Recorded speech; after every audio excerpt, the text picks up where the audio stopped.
In this video, I will show you how to fix MyFitnessPal not syncing to Google Fit. First, open your Google Fit app to check if your data isn't syncing.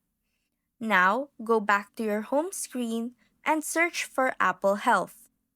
At the upper right corner, tap on your profile. Scroll down and go to Apps. Then select MyFitnessPal. From here, make sure that all the switches are turned on so it can share data with Google Fit. Next, go back to your home screen and open the Settings app. In the search bar, type Motion and Fitness.